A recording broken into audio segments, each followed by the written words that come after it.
sorry. Dan energi itu kita tahu bahwasanya itu mencakup semua, ya, hampir semua aktivitas dalam tubuh kita itu terkait dengan energi. Nah, seperti digambarkan di sini, kira-kira apa sih maksud dari gambar ini?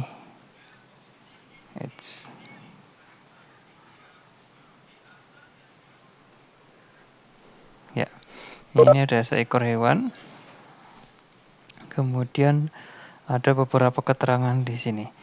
Kira-kira dari Anda, salah satu dari Anda, bisa nggak kemudian menjelaskan apa sih makna dari gambar ini?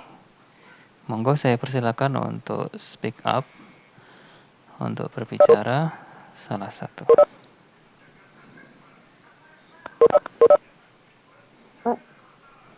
Nggih, Mbak Nurlita nggih.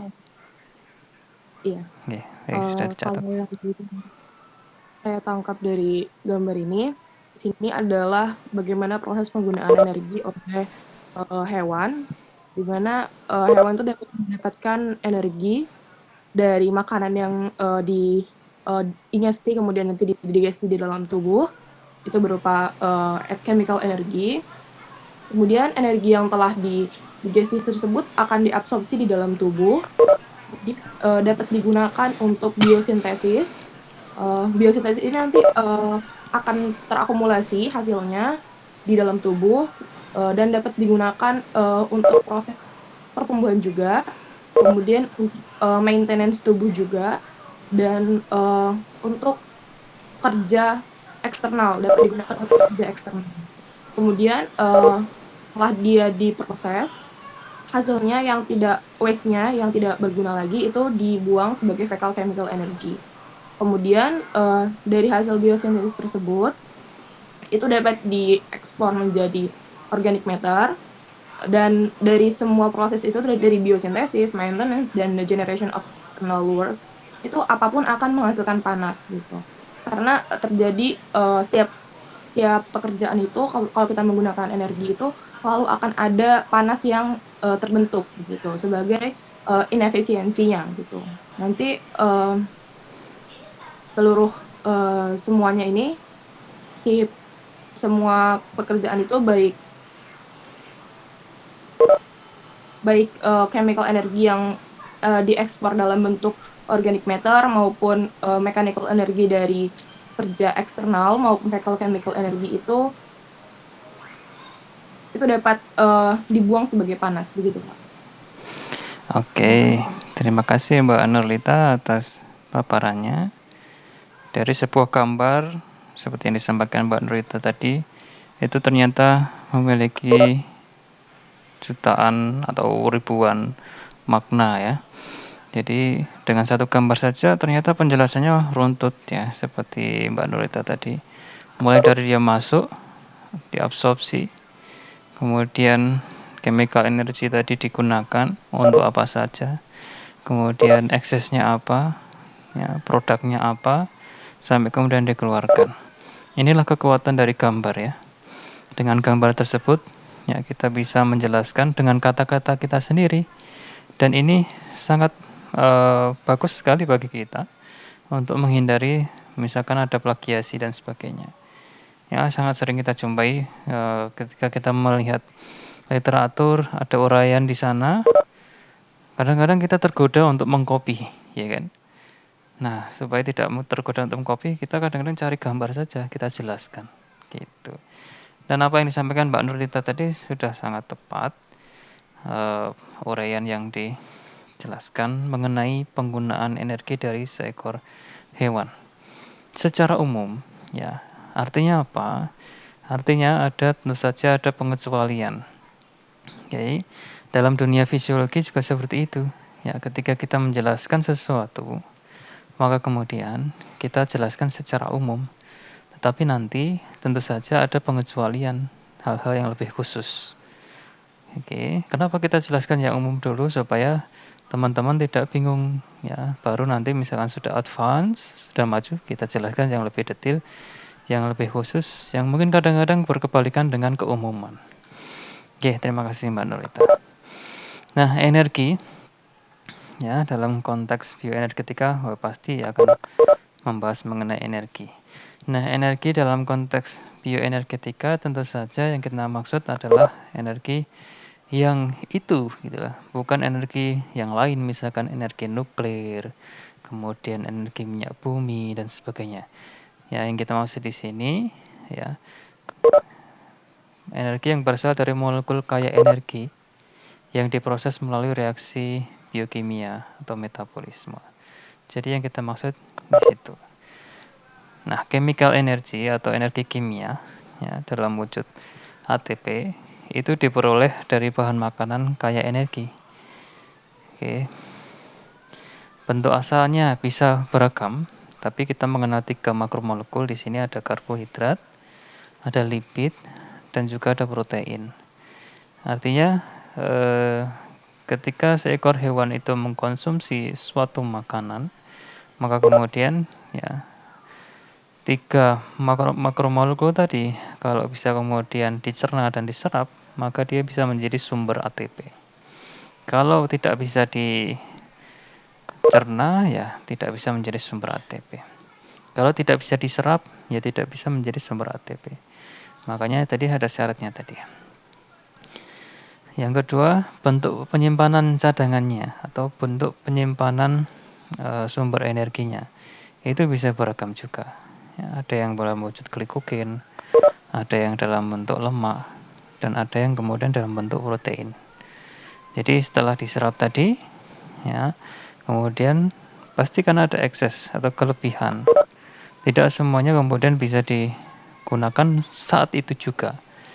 Kadang-kadang bahkan over, ya, kebutuhan energi hariannya berapa kilokalori, tapi kemudian hewan tersebut itu mengkonsumsi lebih tinggi gitu kan, maka kemudian bisa disimpan.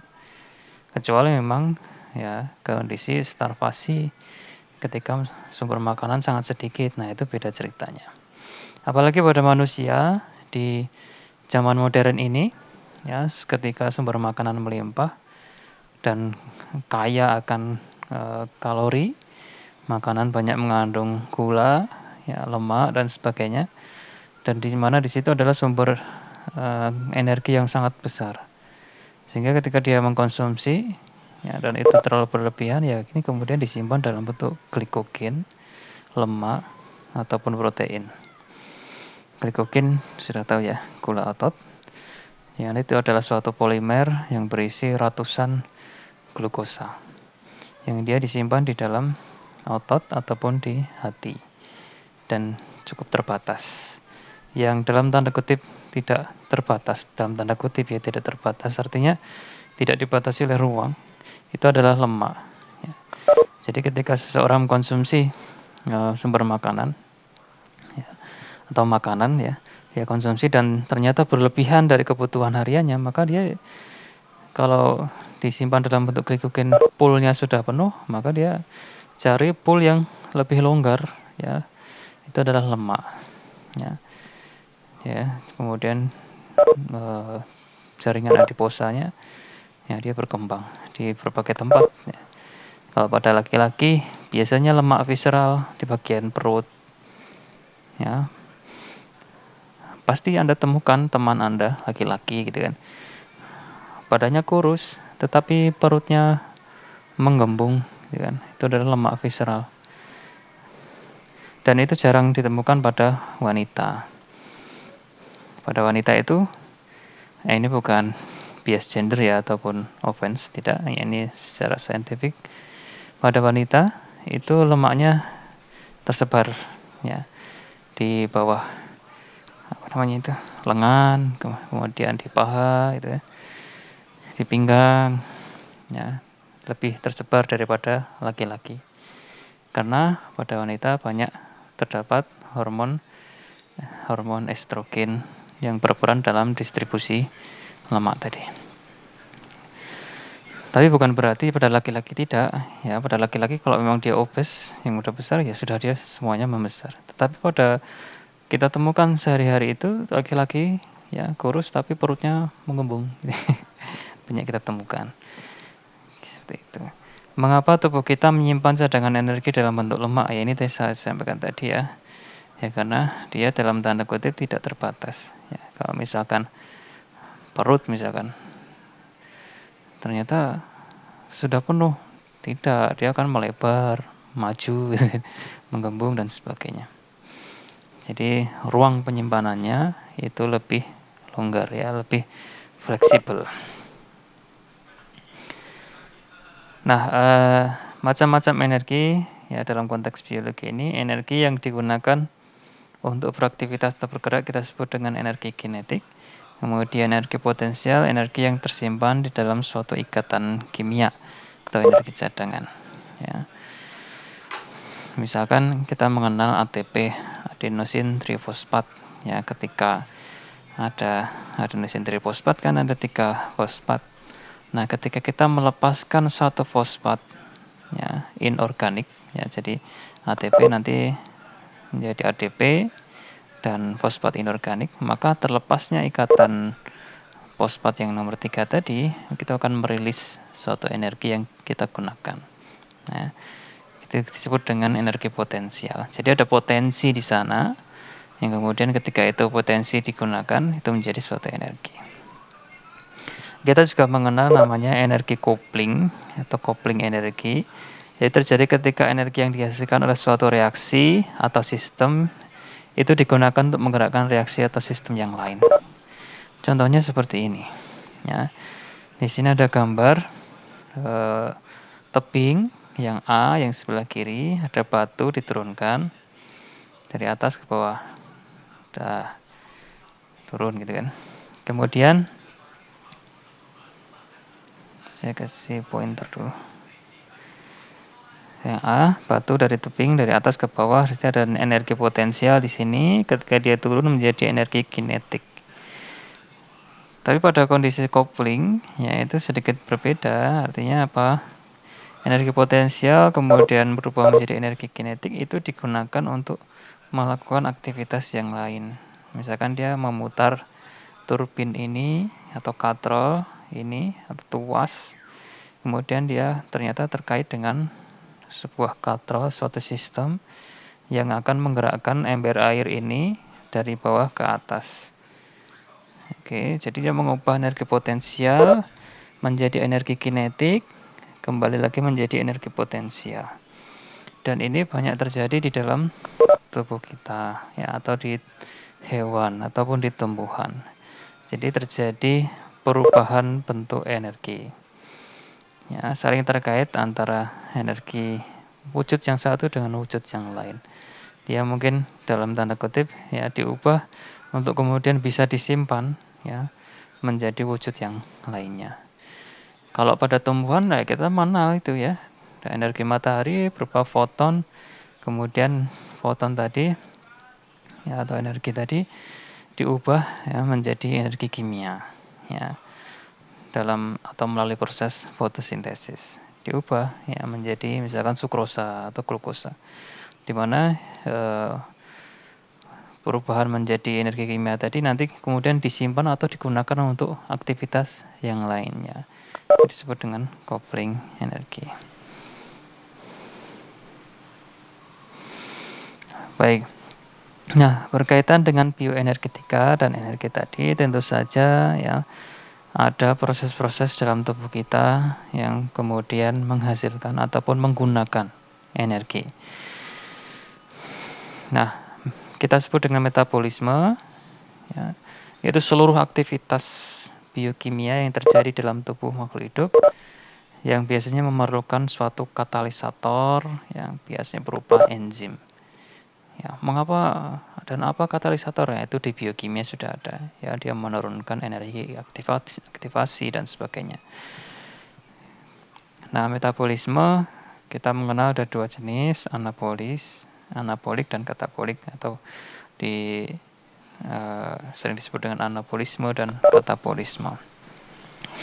Anabolik itu reaksi endogenik, yaitu reaksi pembentukan atau biosintesis dari senyawa-senyawa sederhana menjadi molekul yang lebih kompleks. Ya, dia endogenik artinya lebih besar kebutuhan energinya ya. Jadi netnya itu malah dia membutuhkan energi untuk membentuk sesuatu yang lebih kompleks. Oke. Ana itu atas. Ana atas. Anatomi atas, tomi itu pembedahan, ya. Jadi dibedah kemudian dilihat dari atas, anatomi. Anabolik juga demikian, ke atas, ya, berarti mengarah ke atas ke sesuatu yang lebih kompleks di atas, kayak gitu. Ana juga anadromus, ya, Anda mesti ingat anadromus itu pada hewan-hewan yang bergerak, ya, ke atas, ya, dalam konteks misalkan salmon dan sebagainya. Katabolik, reaksinya eksergonik, dia menghasilkan suatu energi dalam wujud panas dan sebagainya, atau entalpinya, ya. Nah, ini misalkan reaksi penguraian atau pemecahan dari senyawa kompleks menjadi molekul yang sederhana. Metabolisme merupakan sistem terbuka, artinya terus-menerus terjadi pertukaran materi dan energi dan sekitarnya. Pertukaran akan terhenti dalam kondisi keseimbangan, dan kita sebut dengan steady state, walaupun ini sangat jarang terjadi, kondisi yang sangat ideal ini. Sebagian besar reaksi bersifat tidak seimbang, sehingga reaksi akan terus berlangsung. Nah, di dalam tubuh kita, saya sampaikan di depan tadi, ketika ada hewan dia mengkonsumsi sesuatu, ada 3, ya, makromolekul, ada lemak, kemudian karbohidrat dan protein, kemudian dicerna, yang Anda bisa baca di sini, menjadi sesuatu yang sederhana dan nanti bisa diserap, seperti asam lemak, gliserol, kemudian monosakarida, dan juga asam amino. Dan kemudian nanti dia akan memasuki suatu rangkaian reaksi yang sangat Anda cintai. Dari awal kuliah sampai akhir kuliah, ya, nanti pasti akan disebut-sebut, yaitu suatu siklus, ya, Krebs, dan nanti diakhiri dengan beberapa pilihan. Artinya ini kita tidak jelaskan karena mungkin, ya, saya tidak tahu, mungkin di biokimia sudah sangat detail dijelaskan di sini. Nah, ini saja. Ya, 3 makromolekul tadi bisa digunakan oleh tubuh kita untuk menghasilkan energi ataupun yang lainnya. Ya, kita ambil contoh di sini, ya, lemak, kemudian dia dipecah, ya, dicerna, kemudian diserap. Diserap, kemudian sebagian disimpan dalam wujud lipid, disimpan dalam jaringan adiposa, kemudian ada juga di dalam bentuk FFA, itu free fatty acid, yaitu asam lemak bebas, ya, yang bisa kemudian digunakan untuk metabolisme, entah nanti dia menjadi energi ataupun dia menjadi molekul yang lainnya. Ya, di situ ada lipolisis, yang ini lipolisis ataupun lipogenesis, ya. Oke, jadi misalkan seseorang ataupun seekor hewan dia starvasi atau fasting, berpuasa ataupun kelaparan, ya. Itu kemudian tidak ada asupan makanan dari luar, maka dia bisa menggunakan cadangan lemak ini, ya, dengan cara yang pertama lipolisis dulu, ya, dia memecah lipid tadi menjadi asam lemak bebas, maka kemudian itu bisa digunakan untuk metabolisme, ya. Atau sebaliknya, seorang mengkonsumsi makanan berlemak, dipecah, diserap dalam bentuk asam lemak, itu bisa disimpan dalam bentuk lipogenesis. Oke, kemudian yang tengah, karbohidrat, ya, hewan tersebut konsumsi karbohidrat, dipecah menjadi molekul yang paling sederhana, ya, monosakarida. Salah satunya adalah glukosa. Nah, ekses glukosa, ini ada nih, ekses glukosa itu bisa disimpan di dalam wujud lipid, ya. Kita sebut dengan lipogenesis. Jadi kalau misalkan ada orang, "Pak, saya nggak pernah makan apa-apa, tapi kok saya gemuk," gitu kan. Nah, kamu makan nasinya berapa? Jadi makan nasi juga bisa gemuk ya, karena kalau memang terjadi ekses berlebihan ya dari kebutuhan harian Anda, maka ya tadi glukosanya bisa diubah menjadi lemak ya. Nggak pernah makan daging Pak, tapi kok gemuk ya. Makan dagingnya cuma sedikit, makan lemaknya cuma sedikit, tapi kok bisa gemuk ya, ini tadi ya, gula atau glukosa bisa diubah ya menjadi lipid. Kita sebut dengan lipogenesis. Kembali ke glukosa. Nah, glukosa tadi ada sebagian kemudian disimpan dalam bentuk glikogen di otot dan di hati. Ada sebagian kemudian memang dalam wujud glukosa. Ini biasanya di dalam darah ya. Nah, ketika dibutuhkan cadangan glikogen tadi ya itu akan dipecah. Ya, saya sampaikan di depan, glikogen itu adalah suatu polimer yang berisi ratusan molekul glukosa. Jadi ketika dibutuhkan, glikogen akan dileseskan. Kita sebut dengan glikogenolysis. Ya.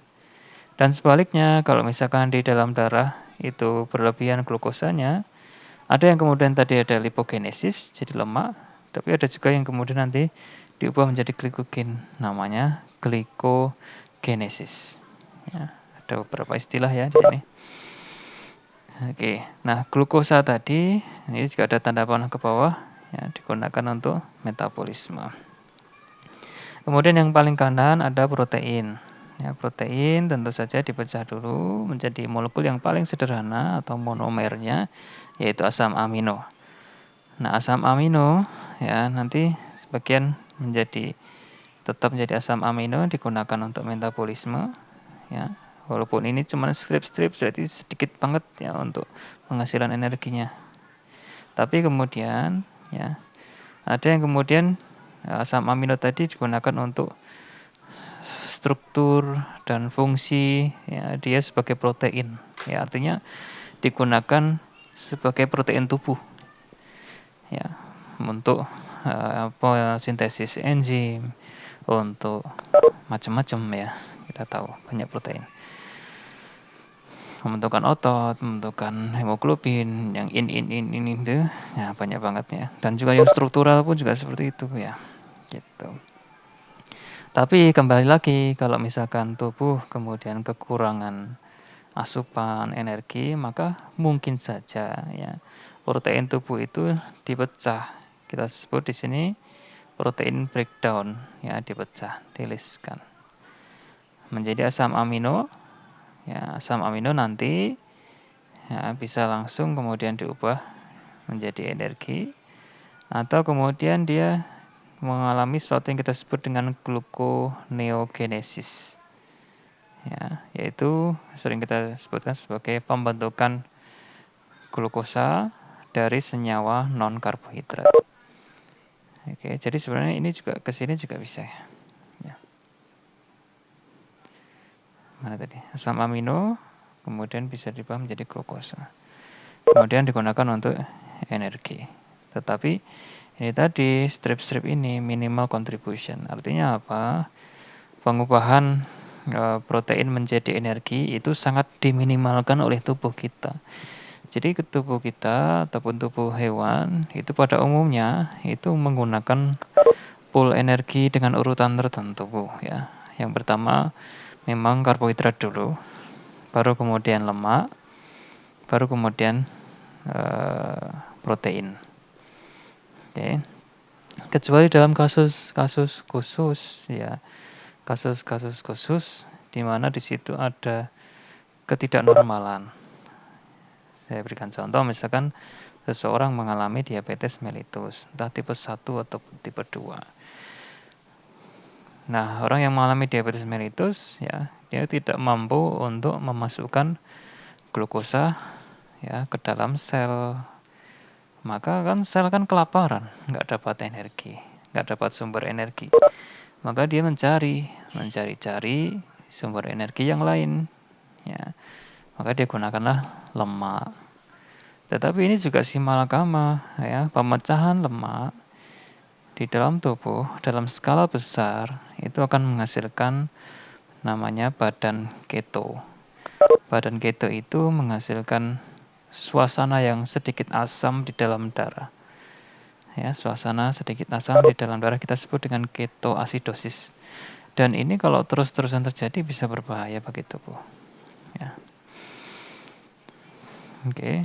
Makanya kalau orang diabetes mellitus itu apalagi yang tipe kedua itu sangat kelihatan banget ya. Diabetes mellitus tipe yang kedua kan Anda sudah tahu ya. Terjadi karena tidak sensitifnya reseptor insulin di permukaan membran sel tubuh. Oke. Terjadi karena beberapa hal ya. Biasanya dia karena didahului dengan obesitas ya, kegemukan, ya, overweight ya, sampai obesitas. Nah, kemudian terjadi diabetes mellitus, glukosa tidak bisa masuk atau sangat sedikit. Yang terjadi kemudian dia pakai lemaknya. Maka nanti lama-lama orang ini akan menjadi kurus. Ya, kurus tetapi kurusnya itu karena tadi penggunaan lemak sebagai sumber energi. Pak, apakah glukosa tidak bisa digunakan sama sekali? Tidak, masih bisa, ya masih bisa digunakan, tetapi tidak seperti orang normal. Ya, artinya biasanya dokter tetap akan dia suntikkan insulin, ya berharap masih ada reseptor yang masih responsif ya untuk memasukkan glukosa. Dalam tahapan yang lebih lanjut lagi, ya bisa jadi protein dipakai, ya protein dipakai untuk energi. Ya. Maka di zaman modern ini diabetes mellitus itu menjadi penyakit metabolik yang sangat banyak terjadi atau umum terjadi. Kenapa demikian? Ya tadi, ya ekses, ya dia memasukkan sumber energi yang berlebihan dari kebutuhan sebenarnya di dalam tubuhnya, sehingga kemudian berbagai hal terjadi. Ya ini panjang prosesnya. Kecuali memang dia mengalami diabetes mellitus tipe yang pertama, ini main itu lebih ke arah autoimun. Gitu. Jadi kesimpulan dari gambar ini adalah bahwasanya ya segala makromolekul yang kemudian bisa digesti kemudian diserap oleh tubuh itu bisa digunakan dalam penghasilan energi. Walaupun kontribusinya nanti berbeda-beda, pola penggunaannya juga berbeda-beda. ATP. Gambarnya sangat menarik di sebelah kanan. Jadi digambarkan di sini ATP adalah suatu baterai yang rechargeable ya. Jadi baterai yang bisa dicas ulang gitu. Gambarnya seperti itu. Jadi ada di sini baterai yang charged ya, di sini ada 3 bulatan merah, mungkin diibaratkan ini fosfatnya, 3 fosfat.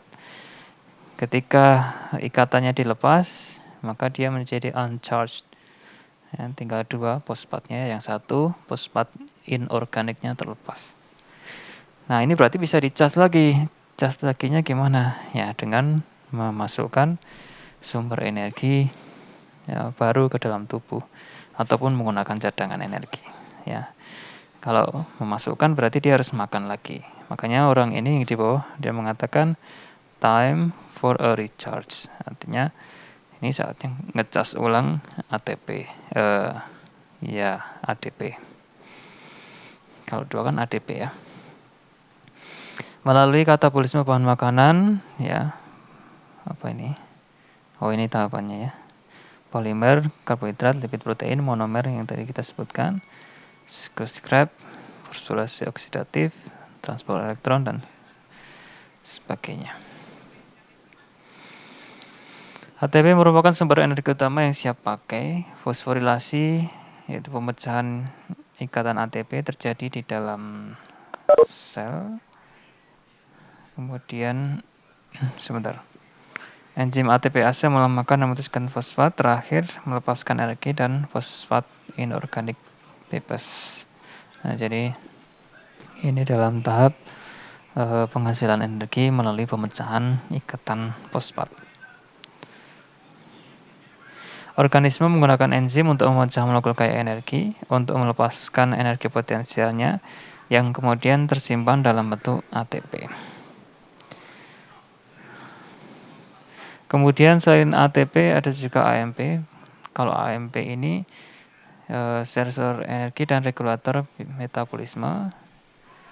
Apabila ketersediaan ATP tidak mencukupi kebutuhan, maka sel akan menggunakan AMP. AMP menstimulasi jalur metabolisme untuk memproduksi ATP.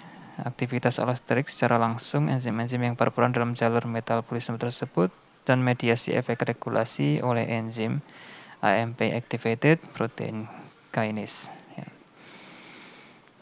Mungkin yang sering kita dengar itu CAMP ya, cyclic AMP ya. Tapi dia bersifat siklik ya untuk second messenger dalam proses-proses seluler seperti signaling hormon protein ya di dalam tubuh kita.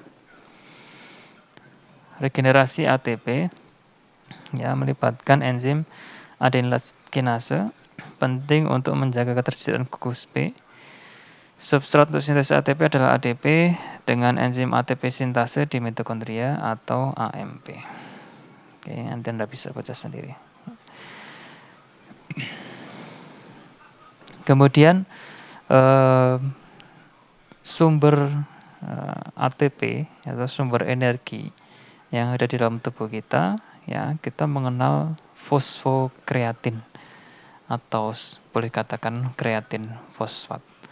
Merupakan senyawa kaya energi untuk mengaktifasi atau untuk aktivitas saraf dan juga aktivitas otot ya, yang menyimpan gugus B. Dan ini biasanya ya fosfokreatin ini ya, jumlahnya terbatas di dalam tubuh kita. Ada kemarin pekan yang lalu kita juga sudah membahas mengenai ini ya, fosfokreatin. Oke.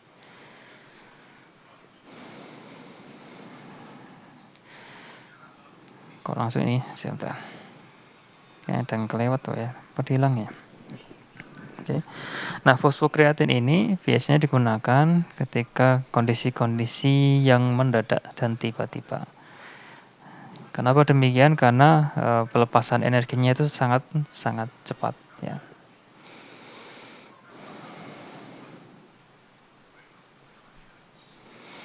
Kemudian kita juga mengenal entalpi atau free energy ya, atau available energy. Oke. Delta G sejumlah energi yang tersedia untuk bekerja atau beraktivitas, kemudian nilai potensial kimia atau kita sebut dengan driving force ya. Nah, delta G ini menentukan apakah suatu reaksi itu menghasilkan energi atau membutuhkan energi. Nah, nanti kalau misalkan menghasilkan energi, ya, reaksi-reaksi eksergonik, ya, delta G-nya akan minus. Ya. Tapi kalau misalkan dia membutuhkan energi, maka delta G-nya akan positif. Ya. Nah, dia membutuhkan energi. Jadi kayaknya Anda sudah banyak pelajari ini di biokimia ya. Tinggal dipakai saja aplikasinya dalam dunia hewan ya, fisiologi. Ya, misalkan reaksi-reaksi mana yang kemudian dia endergonik, reaksi mana yang eksergonik. Kaitkan dengan misalkan respon adaptasi hewan terhadap suhu misalkan. Nah, itu bagaimana sih ya? Apa yang terjadi kayak gitu. Nah, kita kasih tambahan ya. Aplikasi bioenergetika dalam keseharian. Ya, ini lebih aplikatif. Lebih aplikatif bisa Anda aplikasikan dalam kehidupan sehari-hari. Yang pertama ya, ketika kita berbicara mengenai keseharian hidup kita ini sebagai manusia ya, maka ada beberapa jenis pengeluaran energi dalam tubuh kita. Yang pertama adalah BMR, ini sering sekali kita dengar, atau basal metabolic rate atau laju metabolisme basal, yaitu jumlah kalori yang dibakar saat istirahat. Ya, jadi ketika Anda duduk-duduk, tidak ngapa-ngapain, ya, masih berdetak jantungnya, masih bernafas, gitu. Nah, itu adalah BMR. Basal metabolic rate pada laki-laki tentu saja lebih tinggi daripada pada perempuan. Dan beda-beda umur juga akan berbeda BMR-nya. Kemudian selain BMR ternyata ada yang lain ya. Ada namanya NEAT ya, NEAT, non-exercise activity thermogenesis ya. Jadi energi atau kalori yang dibakar oleh tubuh untuk aktivitas sehari-hari ya, tapi bukan olahraga ya. Ya kita berjalan ya, kemudian kita membaca ya, kemudian berpikir, melihat televisi, bercocok tanam ya, membersihkan rumah, yaitu NEAT. Kemudian ada EAT atau EAT, yaitu exercise activity thermogenesis, yaitu kalori yang dibakar ketika olahraga ya, dan biasanya dia menghasilkan panas, maka disebut dengan thermogenesis. Ketika Anda berolahraga, maka kemudian ya, kita sebut dengan exercise activity thermogenesis. Olahraga yang paling banyak membakar kalori adalah berenang dan berlari. Ini menurut sebuah sumber. Ya. Namun pada dasarnya semua olahraga itu baik ya, kalau dilakukan dengan benar. Kemudian ada TEF yaitu thermic effect of food, yaitu kalori yang dibakar oleh tubuh untuk mencerna makanan. Jadi ketika kita mencerna makanan pun ya ternyata kita membutuhkan kalori tersebut ya. Biasanya 10% dari total energi yang kita keluarkan. Jadi kayak modalnya kita ya. Sebelum dapat sesuatu yang besar ya kita keluarkan modal dulu untuk ini. Oke. Berdasarkan sebuah review di NCBI. Kemudian ini saya tulis ulang dari McLean atau tahun 2011 ya, proporsi pengeluaran energi harian itu seperti ini ya. Jadi BMR itu yang paling besar tentu saja, kemudian olahraga itu lebih kecil ya, kemudian untuk pencernaan tadi itu lumayan dari 10%, kemudian NEAT ya, non exercise yang aktivitas non olahraga itu juga lumayan besar. Ini untuk orang normal ya, maksudnya orang biasa ya. Tapi kalau misalkan atlet gitu kan, nah dia memang aktivitasnya untuk berlatih, training dan sebagainya, ya maka exercise activity thermogenesisnya akan jauh lebih besar. Oke. Olahraga atau workout, ya ini aktivitas yang terkait dengan bioenergetika. Ya orang yang berolahraga itu punya banyak tujuan. Ya. Pak, kok kita tiba-tiba ke olahraga sih, Pak? Ya, tadi kan di awal ada judulnya tuh, aplikasi bioenergetik. Oke, jadi tidak ada salahnya ketika kita membahas mengenai ini.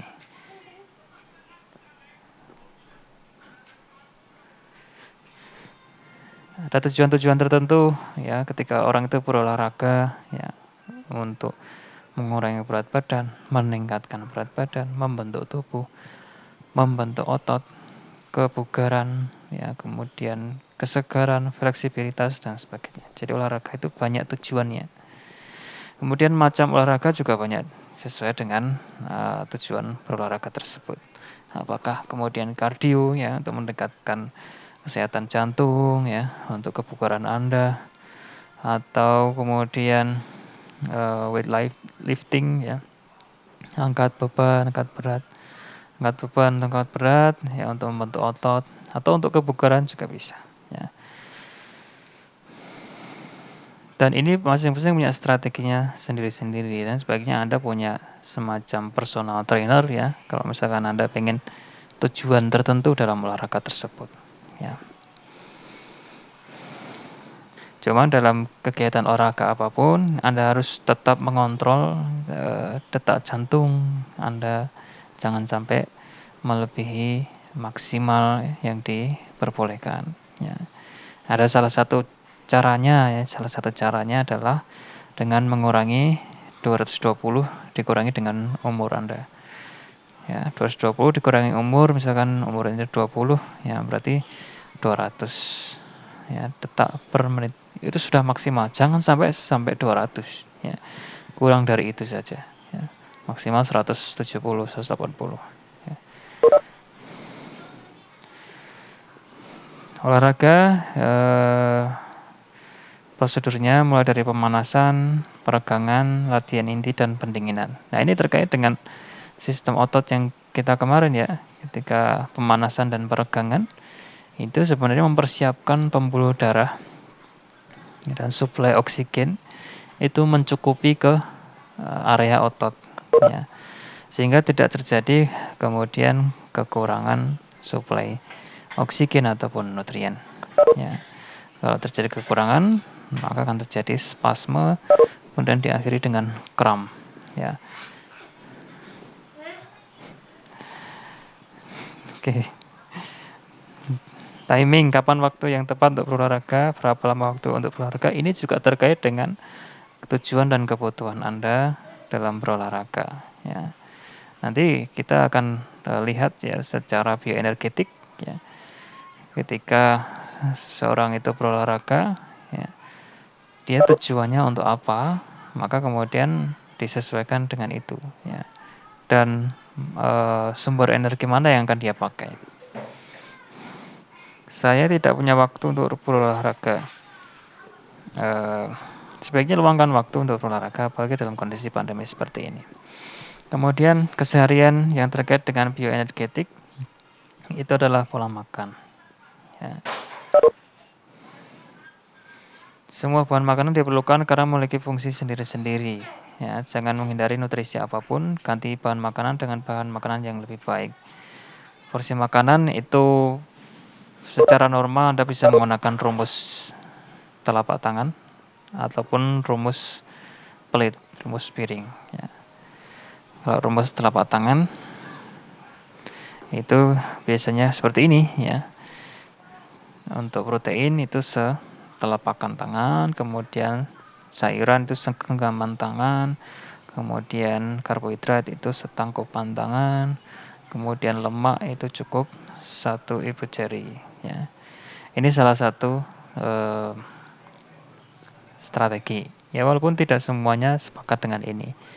Ya tergantung dengan kebutuhan dan tujuan Anda untuk makan tersebut. Tadi ada yang plate ya strategi juga ya tadi. Sepertiga untuk apa, sepertiga untuk apa, dan sepertiga untuk apa. Ada yang seperti itu. Ya. Nah, disesuaikan dengan kondisi tubuh Anda sendiri. Dan jangan sampai kemudian terjadi malnutrisi. Ya, banyak sekali yang terjadi sekarang itu, berbagai jenis diet yang dilakukan ternyata berakibat cukup fatal bagi kesehatan bahkan keselamatan hidup seseorang. Nah ini dia, ini terkait dengan diet, ya, pola diet seseorang. Di sini saya tuliskan ada 5 jenis diet yang cukup populer. Ini saya pernah nulis di blog pribadi saya sendiri, jadi saya cukup mempelajari tentang ini. Yang pertama diet low karbo, ya, jadi memang dia mengkonsumsi makanan dengan kadar karbohidrat yang rendah. Kemudian yang kedua adalah ini ada diet rendah lemak, ya, dia memang benar-benar mengkonsumsi makanan dengan kadar lemak yang rendah. Ya, 2 jenis diet ini bertujuan untuk menghasilkan kalori yang sedikit atau kita sebut dengan defisit kalori. Jadi kalorinya lebih sedikit daripada yang dibutuhkan, sehingga teorinya adalah ketika kalori yang masuk itu sedikit, sedangkan kebutuhannya besar ketika Anda beraktivitas, maka cadangan makanan di dalam tubuh itu akan dipakai, sehingga orang itu menjadi berkurang berat badannya. Teorinya seperti itu. Tapi ada juga yang ketiga, ya, diet high fat, diet tinggi lemak. Itu kita sering sebut dengan diet keto, ya kalau Anda pernah dengar. Diet keto itu dilakukan ya dengan mengkonsumsi makanan yang tinggi lemak, ya, daging yang berlemak, minyak yang berlemak dan sebagainya. Jadi justru dia akan memasukkan lemak-lemak atau makanan-makanan tinggi lemak ke dalam tubuhnya. Oke. Nah, apakah ini berhasil? pada level tertentu diet keto itu cukup berhasil, tetapi pada tahapan yang lain dia tidak untuk semua orang, ya, tidak untuk semua orang. Ya, jadi ketika dia berlebihan, eksesif, ya, dia justru membahayakan tubuh orang tersebut. Ya, ini teorinya seperti orang yang diabetes mellitus tadi ya. Jadi dia memang sangat sedikit mengkonsumsi gula, yang dia masukkan adalah lemak. Oke, yang dia masukkan adalah lemak yang sangat tinggi, sehingga kemudian tubuhnya akan terpicu untuk menggunakan lemak. Ya, dia pecah lemak, ya, sehingga kemudian dia dalam tanda kutip switch, ya, penggunaan energinya itu, sumber energinya tidak dari karbohidrat lagi, tetapi kemudian dari lemak. Tetapi proses keto itu, kalau yang saya baca, ya, itu sangat cukup menyakitkan, ya, karena dia ada beberapa tahapan. Ya, ada beberapa tahapan dan saya katakan tadi tidak untuk semua orang, ya. Artinya dia butuh untuk dikontrol oleh tenaga kesehatan, ya. Paling tidak dia dicek secara konsisten bagaimana kemudian fisiologinya, apakah terjadi perubahan yang membahayakan bagi tubuhnya atau tidak. Ya, walaupun kemudian pernah saya mendapati dari seorang dokter saraf itu, diet keto itu bagus untuk epilepsi, ya, dan sebagainya. Ya, ada manfaatnya, tetapi tetap harus dikontrol dengan sangat ketat diet keto ini, high fat. Ada diet yang lain, ya, yang dulu pernah populer, mungkin Anda pernah dengar diet OCD, ya, dietnya Mas Deddy Corbuzier itu. Nah, dia targetnya adalah growth hormone, ya. Jadi benar-benar dipuasakan, habis itu dia makan sebanyak-banyaknya, puasakan lagi, makan sebanyak-banyaknya, kayak gitu. Ya, dia ngejar growth hormone. Jadi orang yang ataupun hewan juga seperti itu. Di dunia perikanan juga ada itu, namanya adalah compensatory growth, ya. Jadi misalkan ikan 3 hari nggak dikasih makan, di hari ketiga dikasih makan protein tinggi, ya. Nah, dengan dikasih makan seperti itu, ya, di hari ketiga, ya, atau ya di hari ketiga, ketika GH-nya itu tinggi, ya, growth hormonnya itu tinggi, jadi kemudian dia pembentukan proteinnya tinggi sekali, karena GH, growth hormone itu salah satu efeknya adalah pembentukan massa otot dan sebagainya. Jadi bagus untuk misalkan ternak ikan untuk meningkatkan massa tubuh dari ikan tersebut. Kalau bagi manusia ya tadi harus dikontrol, ya. Karena tidak jarang kita temukan di televisi, ya, kita temukan orang yang dietnya terlalu parah, ya, kemudian ternyata tidak terselamatkan nyawanya dan sebagainya. Itu kan berbahaya sekali. Maka kemudian ya harus diatur, ya, harus dikonsultasikan. Ya, kalau Anda masih mahasiswa, Anda bisa konsultasi ke KMC misalkan, kira-kira diet seperti ini bagaimana Pak? Ya, atau dok. Kemudian ada yang lain namanya diet Mediterranean. Diet Mediterranean itu dia mengikuti pola hidupnya orang di sekitar Laut Mediterania. Ya, di sana itu sukanya makan ikan, gitu kan, makan sayur, kemudian makanan-makanan yang raw, yang masih fresh, gitu kan. Tidak suka yang olahan-olahan. Itu namanya diet Mediterranean. Kemudian ada lagi diet plant based yang benar-benar dia mengkonsumsi tumbuh-tumbuhan. Ya, jadi dia maunya itu ya dari tumbuhan saja semuanya. Ya, dia benar-benar tidak mau mengkonsumsi hewan. Dan diet-diet yang lainnya yang saya sampaikan kepada Anda, hati-hati, ya, dalam melakukan suatu diet, ya. Tetap harus dikontrol, ya. Misalkan tidak mau ke dokter pun, ya, Anda harus kontrol, misalkan dalam 1 minggu, ya, setelah Anda melakukan diet tersebut, apa yang terjadi dengan tubuh Anda. Periksa tekanan darah, periksa gula darah, ya. Periksa kesadaran Anda, apakah kemudian terjadi hal-hal yang tidak diinginkan, ya.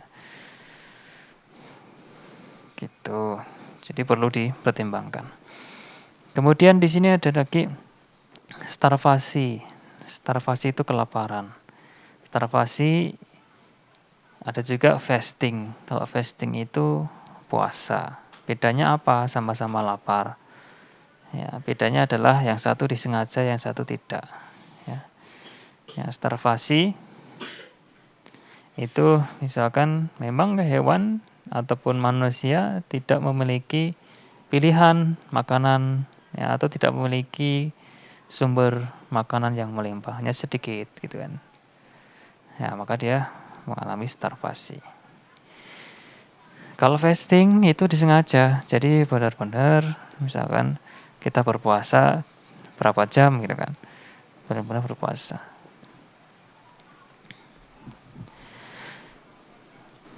Nah, ketika seseorang ataupun seekor hewan itu mengalami starvasi, maka sumber energi yang siap dipakai tentu saja ya glukosa dulu.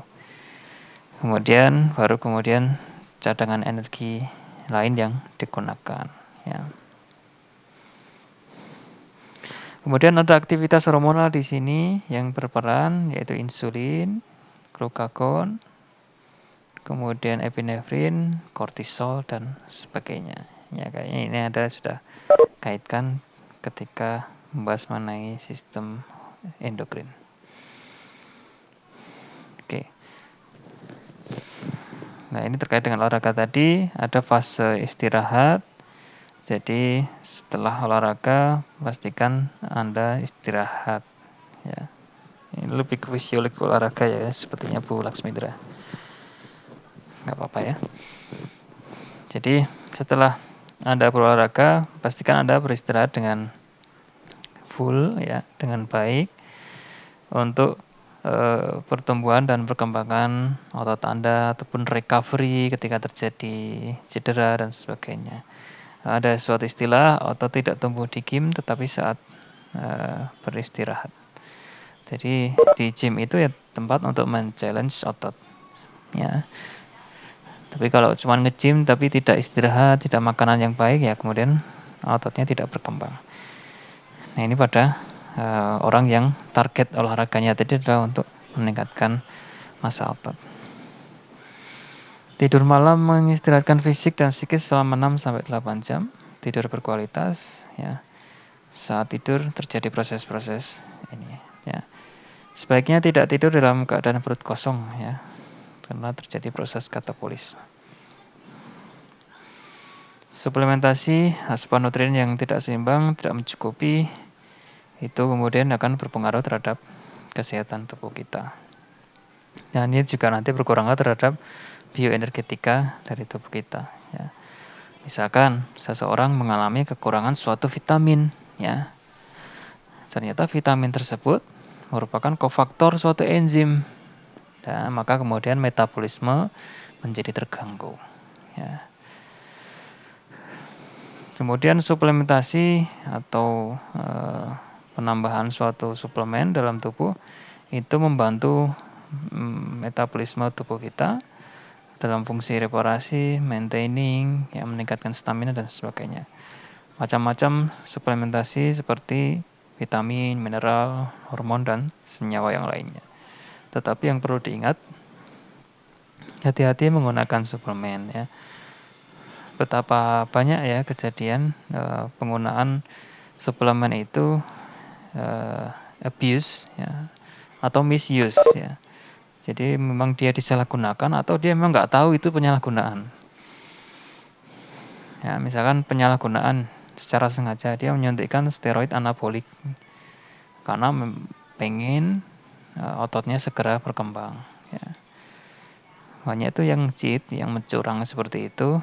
Ketika dia berolahraga, nge-gym, dia suntikkan steroid anabolik. Ya. Ya, mimik ya dengan hormon testosteron. Ya, ototnya itu akan berkembang, tetapi kemudian di situ ada mekanisme eksesif negatif feedback. Ya, sehingga kemudian orang tersebut akan punya potensi sangat besar untuk mengalami gangguan dalam reproduksi. Ya, itu harus hati-hati. Baik laki-laki ataupun perempuan. Ini apalagi untuk yang perempuan juga, ya. Perempuan misalkan dia ingin ototnya besar. Secara kodrat ya itu akan sulit terjadi. Ya, misalkan ada 2 orang laki-laki perempuan olahraganya sama, suplemennya sama, makanannya sama, ya, tetapi kemudian yang laki-laki ototnya lebih besar. Kenapa demikian? Karena pada yang laki-laki hormon testosteronnya lebih tinggi. Kita ketahui testosteron dia anabolik, ya. Dia akan meningkatkan massa otot. Oke. Tapi ada itu Pak, itu yang wanita yang ototnya besar. Saya tidak tahu apakah dia secara normal atau dia suntikan steroid. Ya, saya tidak tahu.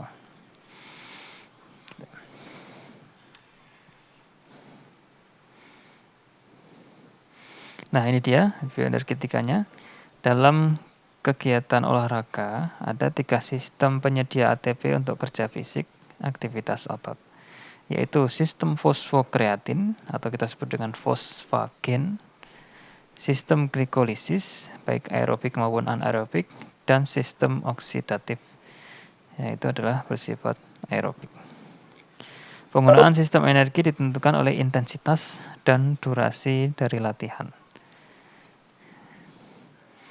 Yang pertama sistem fosfokreatin, yang tadi kita sudah sebut di awal, ya, di tengah-tengah. Sumber energi untuk jangka waktu yang singkat, suplai energi pada fase awal semua bentuk latihan. Ya. Tidak hanya latihan ya, tidak hanya olahraga, dalam kehidupan sehari-hari ataupun di dunia hewan, ya, itu juga demikian. Ya. Fosfokreatin juga digunakan sebagai sumber energi awal.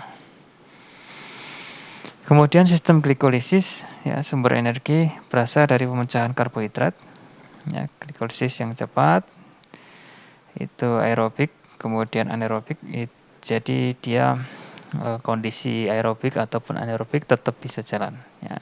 Anda bisa cek di biokimia, pelajaran biokimia ya.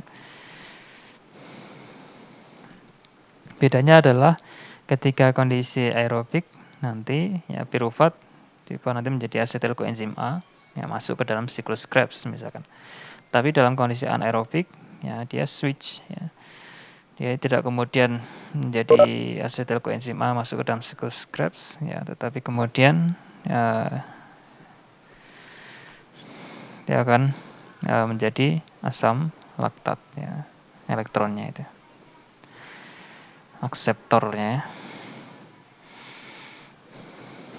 Glikolisis yang lambat ini glukosa, piruvat, kemudian asam laktat. Ya.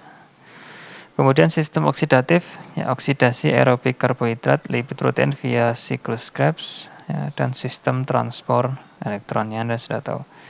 Siklus Krebs, kemudian FADH, NADH-nya kemudian akan masuk ke dalam sistem transport elektron. Produksi ATP sistem aerobik itu lebih besar, ya, daripada sistem anaerobik. Jadi ATP yang dihasilkan lebih besar. Namun tidak dapat menghasilkan ATP secara cepat. Sehingga kemudian intensitas latihan harus tetap dipertahankan atau di bawah kondisi steady state. Jadi strategi latihan ketika Anda ingin mengembangkan kemampuan tertentu, ya, maka itu berbeda dengan jika Anda ingin mengembangkan kemampuan yang lainnya.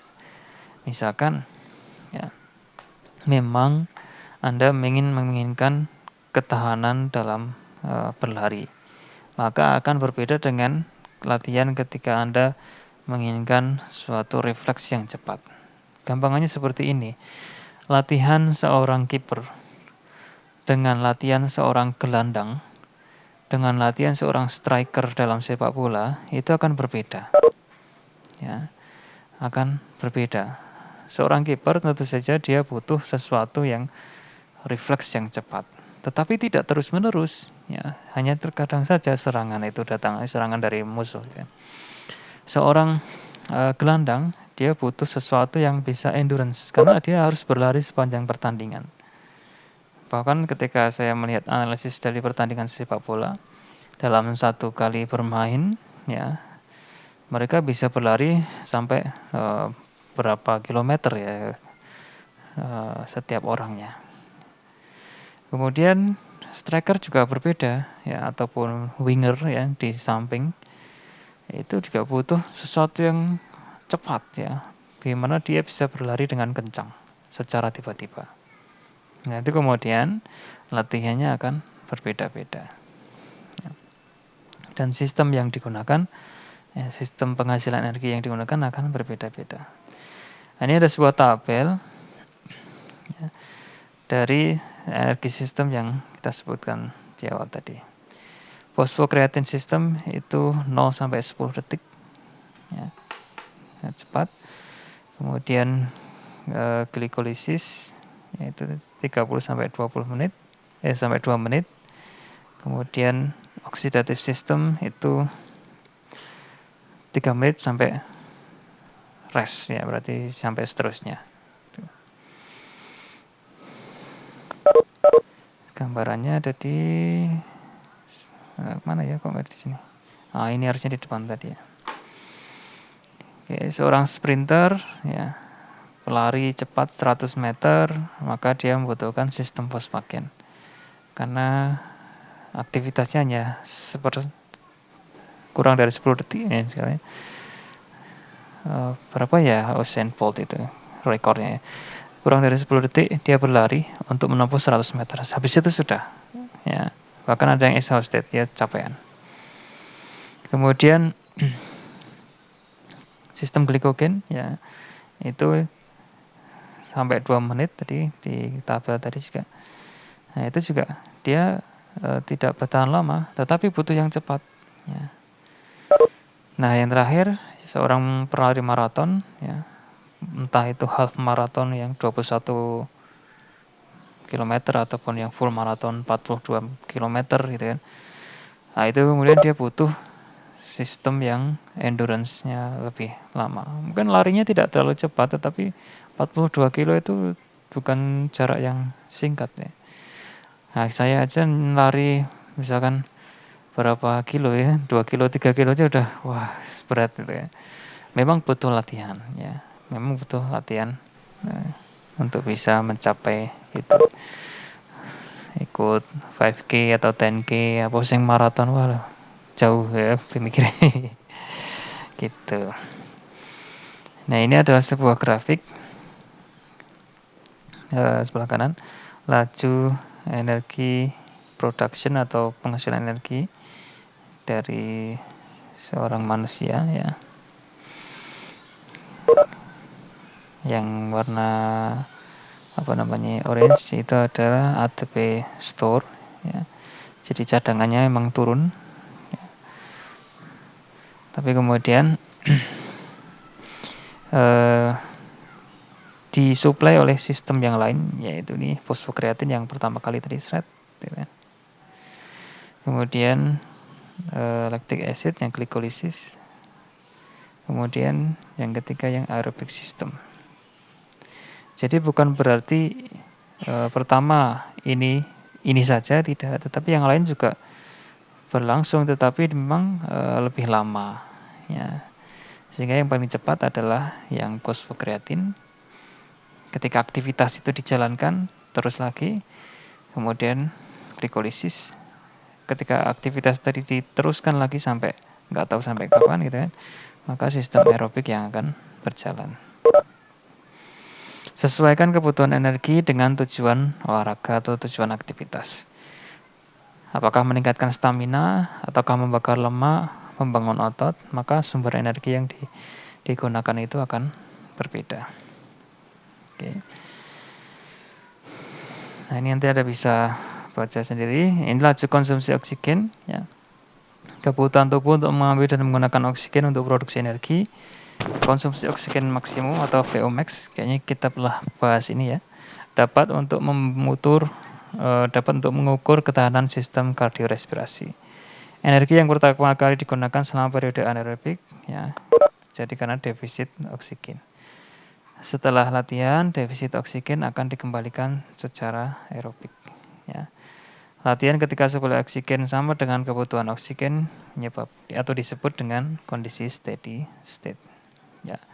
Saya kira itu ada beberapa hal yang memang saya sengaja untuk skip nanti supaya tidak terlalu dalam di area tersebut. Mungkin ada yang mau didiskusikan atau ditambahkan ataupun dikoreksi, saya persilakan.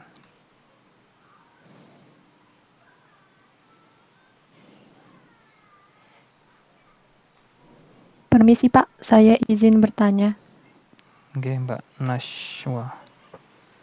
Ya, jadi saya ingin tahu, misalnya kan untuk workout sendiri, misalnya istilahnya tuh bakar lemak gitu ya Pak. Nah, untuk bakar lemak sendiri misalnya kan misalnya ada ekses lemak di tangan, di bagian paha, di perut dan lain-lainnya itu apakah ada perbedaan ini ya Pak? Apa mudahan untuk membakar lemak tersebut misalnya kayak di tangan itu lebih mudah dibakarnya istilahnya daripada misalnya di bagian perut.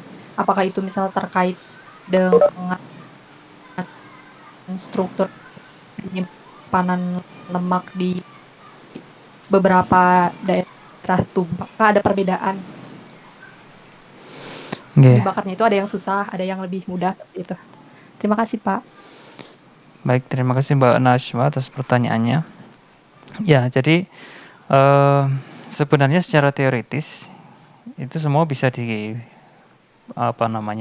lemak itu bisa berkurang ya sesuai dengan defisit kalori yang terjadi ya. Jadi misalkan memang dia defisit, lama-lama semua akan berkurang. Cuman ya pengurangan tadi tidak semua kelihatan secara langsung ya. Banyak kejadian ya tubuhnya sudah kurus tetapi di pipi itu masih, mohon maaf, tembem gitu ya, masih jaringan adiposa di bagian pipi itu masih kelihatan, masih ada gitu, masih banyak lipidnya di situ. Walaupun sebenarnya tubuhnya sudah ideal. Ya. Dan banyak juga kejadian-kejadian yang lain ya, di mana dia menginginkan satu bagian, bahkan ini kebalikannya ya. Satu bagian dia kurus, satu bagian dia pengen masih gemuk. Itu memang sesuatu yang istilahnya sulit untuk dilakukan. Jadi misalkan dia pengen satu bagian dia kurus, satu bagian dia berkembang gitu. Lebih baik begini saja ya. Ketika seseorang itu berolahraga ya, niatkannya itu adalah untuk menurunkan jaringan adiposa atau cadangan lemak di dalam jaringan adiposa itu dimanapun ya di seluruh tubuh, karena semuanya akan mengikuti sebenarnya, walaupun kemudian ada yang lebih cepat, ada yang lambat tadi. Oke, jadi misalkan ada saya pernah mendengar juga dari seorang praktisi, ada seorang yang pengen wanita yang badannya kurus tapi itunya itu ya, Anda tahu ya, bagian dadanya itu pengennya dia besar ya. Itu dikatakan tidak mungkin ya. Kenapa tidak mungkin ya? Ketika Anda mengurangi lemak dalam tubuh kita, tubuh Anda sebagai wanita misalkan, maka semua lemak itu ya akan digunakan ya. Kita tidak bisa milih bagian itu saja atau bagian itu saja. Ya, maka kemudian kita tahu ya, seorang binaragawati ya, itu biasanya bagian dadanya, bagian itunya juga tidak akan besar ya. Tetapi yang besar justru otot di bawah jaringan adiposa di glandula mame itu. Jadi sebenarnya ya kita tidak bisa memilih tadi bagian mana lemak yang kita pertahankan. Cuman tadi saya katakan ada secara praktikalnya itu memang ada yang kemudian dia kurus tetapi bagian pipinya itu masih besar. Dan sampai dia lakukan pengambilan jaringan adiposa ya. Jadi bisa diambil ke jaringan adiposa tadi. Walaupun dia punya resiko ya, punya resiko tertentu. Oke. Coba nanti Anda cari saja di YouTube, itu banyak sekali ya proses liposuction ya, pengambilan jaringan adiposa atau lemak di dalam jaringan adiposa. Gitu. Jadi memang secara umum kita tidak bisa memilih bagian mana yang kita harus kurangi lemaknya. Dia secara umum semuanya akan dipakai. Cuman bagian mana yang duluan ya itu kita tidak tahu. Tapi lama kelamaan semuanya akan berkurang lemaknya gitu. Cuman perlu yang Anda harus garis bawahi tadi ya, tidak bisa kita pilih mana yang duluan, mana yang akhir, mana yang bisa dipertahankan, mana yang tidak. Daripada demikian, mending Anda menguatkan ototnya saja. Ya, jadi mohon maaf ya, ini agak ini ya. Jadi misalkan dia pengennya kurus, pinggangnya kecil, tapi bagian belakang pantat itu pengen besar ya, itu tetap besar, ini tetap aja ya, tidak usah, Anda exercise saja untuk menguatkan daerah situ ya, menguatkan otot gluteus ya, di bagian pantat tadi ya, dengan workout yang terkait dengan itu ya. Ya, banyak sekali kan ada aktivitas-aktivitas untuk menguatkan area tersebut ya. Jadi memang terbentuknya itu ya, itu adalah otot ya, bukan lemak itu sendiri. Di bagian dada juga demikian ya, kita tidak bisa memilih ya, karena kita diet mati-matian untuk mengurangi lemak, kok bagian itu juga berkurang, nah mau gimana lagi gitu kan, itu kan juga lemak gitu ya, tidak bisa kita pilih. Tapi Pak, di artis-artis itu banyak yang gitu loh Pak, badannya kurus ya, kemudian bagian pantat itu besar ya, kemudian bagian dada juga besar. Kalau bagian pantat, bagian paha itu saya akui itu dia exercise. Artis itu ya bukan berarti dia leha-leha, itu tidak loh. Dia itu seorang yang rajin untuk exercise. Dia rajin banget olahraga untuk tubuhnya itu. Dia rajin diet. Tetapi yang saya tidak habis pikir, kenapa kok bagian dada itu tetap bahkan dia besar gitu ya. Itu saya tidak tahu apa yang terjadi ya. Mungkin apakah suuzon saya itu adalah dia melakukan implan atau tidak, saya nggak tahu. Tapi berdasarkan keilmuan gitu ya, teori, tidak mungkin ketika kemudian dia menurunkan lemak tubuhnya sampai sangat rendah gitu kan. Terus bagian itunya masih tetap ya, sangat bagi saya belum ketemu jawabannya lah ya. Kecuali memang dia melakukan implan tadi. Ya walau alam, ya tidak mau berspekulasi, mungkin kita bisa konfirmasi pada yang bersangkutan. Itu Mbak Najwa ya, jadi mohon maaf kalau misalkan tidak begitu menjawab pertanyaan Anda. Baik, Pak, dipahami. Terima kasih atas penjelasannya, Pak.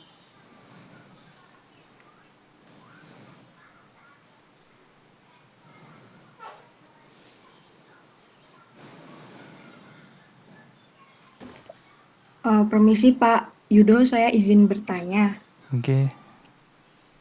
Iya, saya izin bertanya Pak, kalau misalnya untuk orang yang underweight atau terlalu kurus seperti itu, nah itu apakah ada kesalahan dari penyimpanan lemaknya atau bagaimana ya Pak? Karena misalnya kalau ada orang yang terlalu kurus terus kayak jaringan apa ya, kayak nggak punya lemak gitu. Nah, sedangkan kan tadi misalnya kayak ada makanan itu kan dalam bentuk lemak. Nah, apakah ada sedikit gangguan dari penyimpanan lemaknya sehingga terlalu kurus atau bagaimana ya Pak? Terima kasih. Terima kasih Mbak Nabila. Orang yang terlalu kurus itu perlu dicari tahu akar permasalahannya. Apakah dia selalu defisit kalori, artinya dia makannya, kalorinya yang dia masukkan itu lebih rendah dari aktivitasnya. Jadi misalkan dia makan cuman 1.500 padahal dia butuhnya 2.000. Ya, maka dia akan semakin kurus ya, ataupun dia seimbang ya tetap kurus.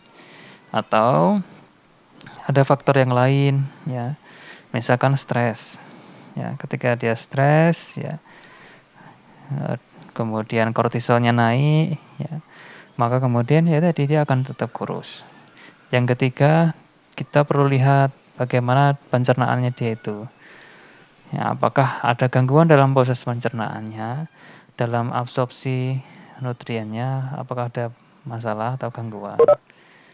Yang keempat, tadi makanan yang dia asup ya, yang dia makan, apakah sudah sesuai ya, dan kemudian bergizi, artinya dalam konteks ini adalah pengennya kan badannya berisi, bukan berisi dalam kondisi sehat kan. Nah, dia butuh variasi makanan dalam hal itu.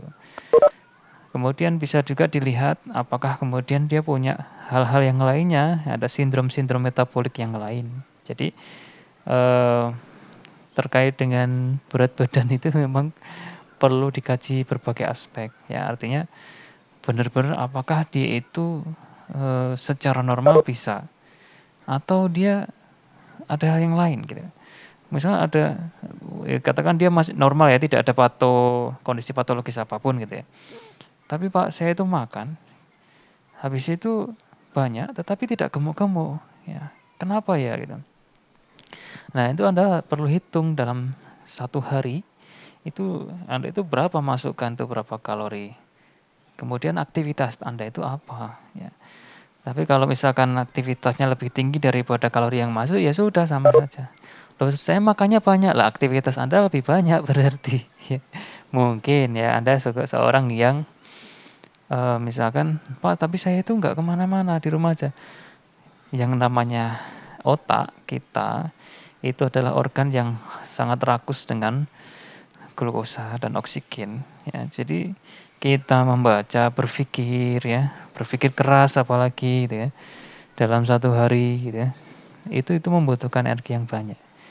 Jadi kemudian walaupun dikatakan dia makannya banyak, aktivitasnya fisik itu tidak banyak, tapi kok tetap kurus ya, mungkin dia terlalu berpikir ya, terlalu menggunakan otaknya ya, dia kan butuh energi ya, otak itu banyak sekali kebutuhannya energinya, sehingga kemudian barangkali dia bisa menambah asupan ya, makanannya atau pola makannya dia ya, waktu makan ya, apakah kemudian sudah tepat atau belum. Oke. Kemudian aktivitas yang lain misalkan tidur ya, tidur itu sendiri juga berpengaruh bagi tubuh kita ya, tidurnya kelamaan misalkan. Saya tidur jam 9, bangun jam 5, itu lama sekali ya. Berapa jam itu? 5, 8 jam ya. 8 jam berarti Anda sedang berpuasa ya. Nah, ketika 8 jam Anda berpuasa, Anda tidak makan juga sebelumnya, ya sudah ya. Berarti kan energi dari mana? Ya dari cadangan makanan. Kan ketika tidur kita juga membutuhkan energi kan, walaupun itu adalah energi basal.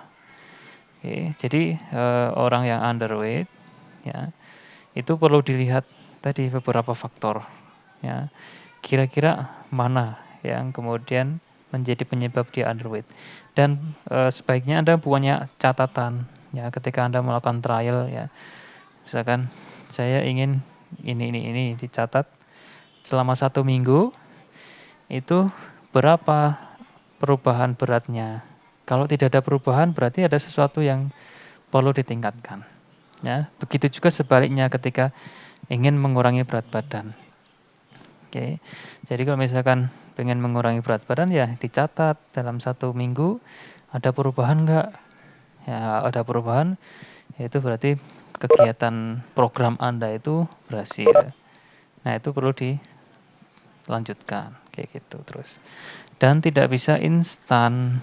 Ya kalau instan itu berbahaya dan kemudian biasanya tidak long lasting. Betapa banyak saya punya teman itu dia mengkonsumsi apa itu ya, minuman yang itulah Anda tahu yang depannya N ya, dia dijual secara terbatas ya melalui suatu jaringan. Itu begitu saya ketemu lagi dengan orangnya itu sudah kembali ke awal lagi ya. Jadi dia awalnya overweight, kemudian normal, setelah kemudian dia lepas dari kedisiplinan mengkonsumsi itu tadi, kembali lagi ke awal lagi. Padahal itu cepat sekali. Sehingga kemudian lebih baik ya daripada seperti itu, mending Anda lakukan secara pelan-pelan, tetapi tercatat ya, konsisten. Ya bertahap, pelan-pelan. Seperti itu. Dan kalau misalkan secara tiba-tiba, saya juga temukan pada teman saya itu, dia awalnya kan gemuk gitu kan, tapi kemudian mengkonsumsi sesuatu, dia langsung cepet banget, mungkin hitungan bulan itu udah langsung kurus. Tetapi ya di kulitnya itu ada semacam lipatan-lipatan gitu. Nah, itu kan kalau misalkan secara tiba-tiba ya dalam jangka waktu pendek seperti itu. Tapi kalau jangka waktu panjang insya Allah tidak muncul hal seperti itu. Maka lebih baik saya sarankan daripada mengkonsumsi yang seperti itu dan apalagi yang obat-obatan tertentu ya itu dalam jangka waktu panjang juga berbahaya bagi hati dan ginjal Anda, sebaiknya dihentikan. Gitu. Jadi lebih baik menggunakan sistem yang lebih sehat ya. Dengan diet tadi, yang diet paling aman dari beberapa jenis diet tadi menurut saya adalah diet Mediterranean ya. Nah, dia diet mengkonsumsi makanan sehat, kemudian sayuran, buah-buahan, ikan dan sebagainya. Tapi tergantung Anda juga sih. Nah, seperti itu. Jadi begitu Mbak Nabila, untuk orang yang underweight perlu ya kemudian dilihat beberapa aspek, tidak hanya melihat dari satu aspek saja.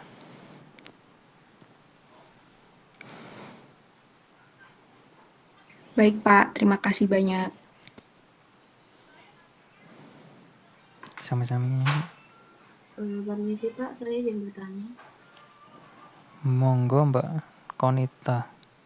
Ya baik Pak. Jadi tadi kan disebutkan ada salah satu pola makan atau diet itu diet keto Pak. Nah, itu kan diet keto kalau nggak salah menggunakan ini ya Pak, lemak sebagai sumber energi, dan sedangkan sebelumnya itu juga dijelaskan bahwa ketika keto yang dari lemak itu digunakan sebagai sumber energi itu bisa mengakibatkan asidifikasi darah yang lama-lama bisa berbahaya ya Pak kalau nggak salah. Nah, yang ingin saya tanyakan itu apakah berarti dari diet keto itu ada bahayanya atau efek sampingnya bagi tubuh, atau apakah ada proses metabolisme lain yang membuat seseorang itu bisa terbiasa dengan penggunaan lemak sebagai sumber energi itu Pak? Terima kasih. Oke, sami-sami. Ya, saya sampai ke depan diet keto bukan untuk semua orang, artinya dia harus dikontrol oleh tenaga kesehatan.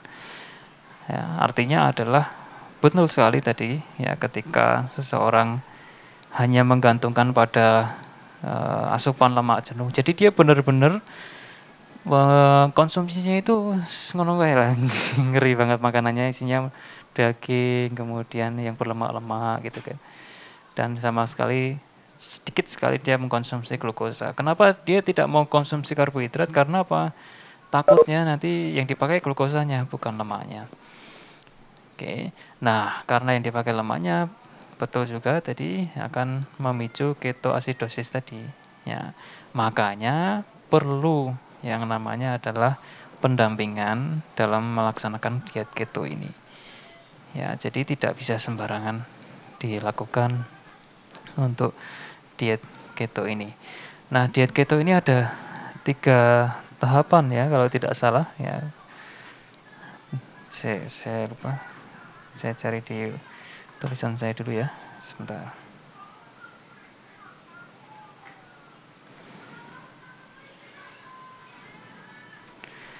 Ada 3 tahapan dalam diet keto ini. Jadi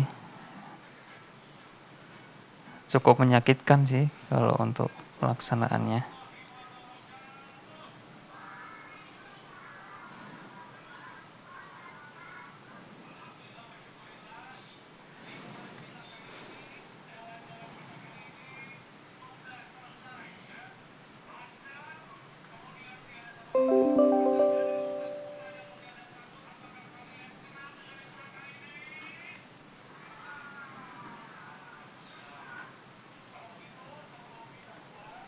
Nah, ini tulisan saya bersama istri saya terkait dengan diet. High fat diet atau diet keto, metode yang sedikit berbeda, dia konsumsi lemak tinggi. Diet keto ada beberapa versi ya, jadi di sini ada beberapa versi untuk pelaksanaan diet keto. Itu standar 75% lemak, 20% protein, dan 5% karbohidrat. Jadi karbohidratnya itu rendah banget. Ya. Kemudian ada diet keto-keto yang lain yang nanti bisa Anda baca ya. Nah, tahapan diet keto itu ada beberapa nih. Ya, dari mulai induksi, konsolidasi sampai pemeliharaan. Nah, ini ya, ketika proses induksi ini rasanya sangat tidak nyaman ya. Yaitu muncul rasa lemas, sakit kepala, mual-mual, tidak bersemangat. Kenapa demikian? Karena ini ya, ada beberapa hal misalkan gula darahnya rendah banget ya. Gula darahnya bisa 80. Nah, ini kalau udah 80 ini baru bisa ke yang lainnya. Tapi kalau 80 itu kan rasanya sudah lemes dan sebagainya. Makanya kemudian ya perlu dilakukan pendampingan ya diet keto ini. Tuh. Kemudian setelah melewati fase induksi masuk ke fase konsolidasi. Ini adalah fase kehilangan berat badan ya. Jadi baru mulai fase ini.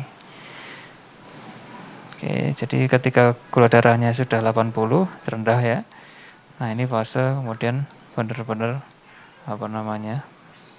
Lemak yang digunakan untuk sumber energi.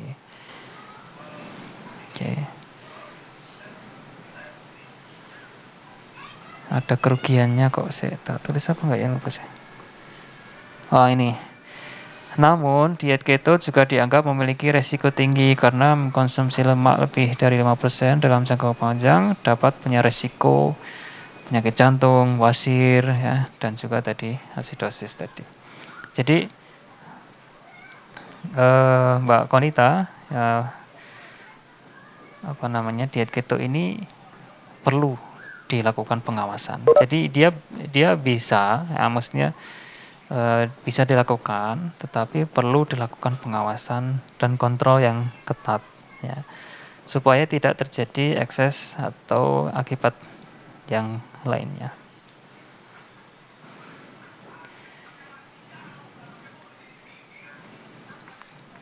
Iya, baik Pak, sudah bisa dipahami. Terima kasih Pak. Sami-sami. Permisi Pak, saya ingin bertanya. Nggih, Mas Samuel ya. Iya, eh, ini perihal kondisi underweight yang Bapak jelaskan tadi sih Pak. Berhubung saya juga mengalami kondisi underweight sih Pak. Dia, ya, jadi saya udah kayak coba makan yang banyak, terus juga sempat beberapa kali kayak melakukan diet-diet untuk menambah berat badan itu masih belum bisa gitu Pak.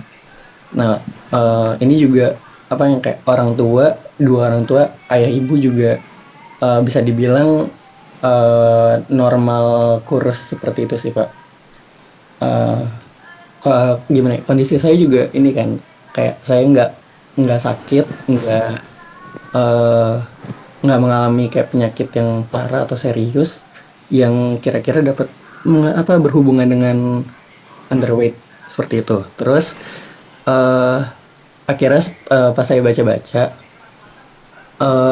mengenai penambahan berat tapi melalui pembangunan otot. Jadi kayak nge-gym seperti itu. Nah, setelah saya coba itu akhirnya kayak baru berhasil. Meskipun hanya nambah 2 kilo sih waktu itu. Nah, eh pas saya lihat juga itu kayak kondisi tubuh saya tuh sebenarnya kayak nggak bisa memproduksi lemak dalam jumlah yang banyak. Tapi kalau misalkan dilihat, eh jadi tubuh saya tuh lebih ke arah otot tapi nggak ada lemak kayak gitu Pak. Apakah kondisi ini disebabkan oleh kondisi hormonal yang berhubungan dengan sebuah genetika, dengan konsep genetika, atau memang dari sistem pencernaan saya yang berhubungan dengan eh, mengkatabolisme mengkatalis lemak seperti itu yang membuat tidak bisa mengkatalis lemak seperti itu Pak. Pertanyaan yang pertanyaan cukup sulit dari Mas Samuel ya. Saya tidak tahu ya, tapi nanti kita coba cari tahu bersama. Kira-kira ada nggak sih suatu gen yang kemudian eh, mempengaruhi misalkan dalam proliferasi jaringan adiposa ya, Apakah itu kemudian gen itu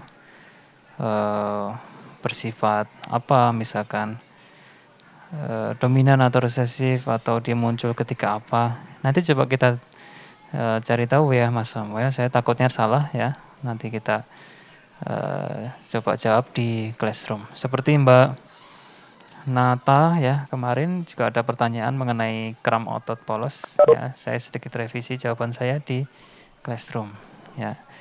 Begitu Mas Samuel, mohon maaf nanti saya cari dulu untuk gen apa yang terlibat dalam gemuk dan kurusnya orang tersebut ya. Mohon maaf nggih. Baik Pak, terima kasih.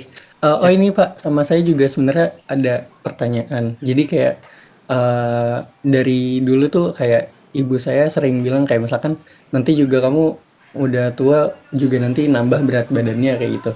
Apa mungkin itu juga ada hubungannya dengan eh, pertumbuhan kayak gitu Pak? Jadi ketika lewat umur 21 tahun, ketika laki-laki itu biasanya mulai berhenti bertumbuh, itu mulai metabolismenya mulai dialihkan untuk pemberian lemak seperti itu, Pak. Iya, jadi apa namanya? Lipogenesis itu multifaktorial juga. Jadi tidak hanya terkait dengan growth hormone. Ya, growth hormone itu memang dia efeknya adalah pembentukan massa otot, kemudian lipolisis. Ya, jadi lemak diubah kemudian untuk yang lainnya. Tapi lepas dari itu, misalkan seiring dengan usia pada orang lansia itu kemampuan untuk metabolisme lemak itu berkurang ya. Jadi orang yang lansia itu kenapa kok ini Anda belum lansia kan? Maksudnya orang-orang yang usianya 50-60 tahun itu biasanya kan gemuk-gemuk. Kenapa demikian? Karena kemampuan untuk metabolisme lemaknya dia berkurang. Makanya biasanya dikasih asupan namanya L-karnitin ya. L-karnitin ya digunakan untuk membantu metabolisme lemak di dalam tubuhnya. Itu. Jadi memang faktor hormon akan sangat berpengaruh, tetapi seiring dengan usia itu proses metabolisme itu juga akan berpengaruh terhadap metabolisme lemak yang ada dalam tubuh kita ya. Jadi namanya apa namanya ekspresi gen itu kan dia spasial dan temporal ya. Artinya ketika usia tertentu ya gen apa yang kemudian teraktivasi sehingga menghasilkan suatu protein dalam wujud nanti hormon dan sebagainya, pada fase yang lain nanti akan berbeda ya, seperti halnya ketika kita masih pubertas gitu kan ya, growth hormon begitu tinggi. Oke, kemudian dia akan mengaktifasi ya epiphyseal plate ya pada tulang itu untuk tumbuh memanjang ya, tulangnya jadi panjang-panjang ya, tapi kemudian kurus-kurus ya. Tapi begitu sudah dewasa, katakan umur 20-25, ketika sel-sel di tulang itu sudah tidak responsif terhadap GH, maka kemudian ya dia tidak bisa tumbuh lagi ya, sehingga kemudian yang lain yang akan teraktivasi ya, dan hormon-hormon yang lain juga banyak yang terkait dengan proses pembentukan lemak ini. Cuman saya masih penasaran sekali dengan pertanyaan pertama Anda tadi ya. Kira-kira gen apa yang kemudian menyebabkan orang itu tidak bisa gemuk-gemuk gitu kan? Lepas dari misalkan hal-hal yang lain ya, karena kita tahu faktorialnya itu atau faktornya itu banyak. Stres aja itu udah ngaruh banget ya. Belum lagi makanan, belum lagi pola hidupnya dan sebagainya. Tapi kalau misalkan kita khususkan ke gennya, nah itu saya penasaran. Oke, saya kira nanti kita bisa cari tahu jawabannya bersama-sama. Baik, Pak. Terima kasih banyak atas jawabannya. Terima kasih atas inspirasinya. Ini ada pertanyaan dari Mbak Hurul In. Izin bertanya, kadang sering sekali orang bilang jika makan terlalu malam dapat menggemukkan badan. Akan tetapi sesuai konsep biologis sebenarnya saat tidur melakukan katabolisme. Berarti penggemukan badan karena makan larut malam dikarenakan apa ya Pak? Gini, ketika Anda mengkonsumsi makanan, misalkan makanan tersebut katakan dia 300, ya kalorinya 300. Kemudian itu makan jam 7. Nah, setelah jam 6 ya. Jam 6 sampai jam 10 itu Anda belum tidur tapi Anda beraktivitas. Maka 300 ya kilokalori tadi Anda gunakan kan diubah jadi glukosa. Dan tubuh kita pasti akan pertama kali gunakan fosfokreatin kemudian glukosa tadi ya. Glukosa tadi digunakan sehingga dari 300 tadi mungkin hanya tersisa sekitar 50 atau 200 atau 100 gitu kan. Sehingga ketika tidur ya Anda membawa sedikit sisa ya dari situ tadi cadangannya. Tapi ketika misalkan Anda tidur segera setelah Anda makan, padahal ketika Anda makan tadi Anda 300, sedangkan sistem pencernaan itu tidak berhenti ketika tidur, dia tetap berjalan. Sehingga terjadi penyerapan 300 tadi. Sehingga 300 tadi mau dibuat apa nih ya kan? Tubuh kita kan bingung tuh mau dibuat apa. Ya sudah karena apa namanya? Ketika tidur itu memang kita membutuhkan basal metabolik apa namanya? Energi untuk kegiatan basal, untuk kita bernapas, untuk detak jantung dan sebagainya. Tapi kan itu tidak terlalu banyak. Sehingga kemudian dari 300 tadi, ya mau nggak mau disimpan dalam wujud cadangan makanan, yaitu berupa glikogen ataupun lemak. Gitu. Jadi Mbak Huruin, ini lebih terkait kepada energi budget ya, keseimbangan energi. Jadi berapa yang dimasukkan, ya, kemudian berapa yang dikeluarkan. Nah itu nanti menyebabkan apakah orang tersebut tambah berat badannya atau turun berat badannya. Konsep utamanya itu saja. Jadi energi budgetnya dia plus atau minus. Ya, kalau misalkan dia lebih, ya maka mau nggak mau masuk ke dalam cadangan makanan. Gitu. Kan tidak mungkin kan misalkan dia kelebihan ketika habis makan nasi padang terus tidur itu. Nah, dia membawa 300 kilokalori, ditaruh mana gitu ya. Dibuang saja. Tidak ya, tubuh kita tidak seperti itu. Tubuh kita itu kalau ada sesuatu yang bermanfaat ya kita akan simpan. Ya, kecuali memang tidak bisa disimpan seperti vitamin C, vitamin B ya. Vitamin C itu kebutuhan kita kan sekitar 100 ya. Sekitar 100 tapi kemudian Anda minumnya 1000 mg, 1000 mg of vitamin C gitu ya. Nah, itu mau nggak mau nanti dibuang ya. Sebagian dibuang karena tidak bisa kita simpan kecuali vitamin A, vitamin D ya itu bisa disimpan. Gitu. Begitu juga dengan tadi ya, kalori yang masuk begitu besar ya disimpan karena nggak dipakai. Makanya kemudian jadi gemuk. Gitu. Saya kira itu untuk hari ini cukup menarik diskusi kita. Ada beberapa pertanyaan yang belum bisa saya jawab tapi sudah terekam dan tercatat. Semoga saya bisa menjawabnya melalui Google Classroom. Dengan ini saya memohon maaf atas nama saya pribadi dan Bu Mulyati selama 1 semester membersamai Anda semua secara daring. Kalau misalkan ada kesalahan dalam penyampaian materi ataupun secara apa ini istilahnya itu personal gitu kan, kami memohon maaf yang sebesar-besarnya. Semoga Anda sukses, tidak ada yang mengulang ya. Semoga kerjakan dengan baik UAS dan tugas-tugas juga dikerjakan dengan sebaik-baiknya. Kalau ada masalah mengenai penilaian silakan langsung konsultasi, tanyakan kepada saya. Terima kasih, mohon maaf jika ada kesalahan. Selamat siang, Assalamualaikum warahmatullahi wabarakatuh. Waalaikumsalam warahmatullahi wabarakatuh. Terima kasih, Terima Pak. kasih, Pak. Sama-sama.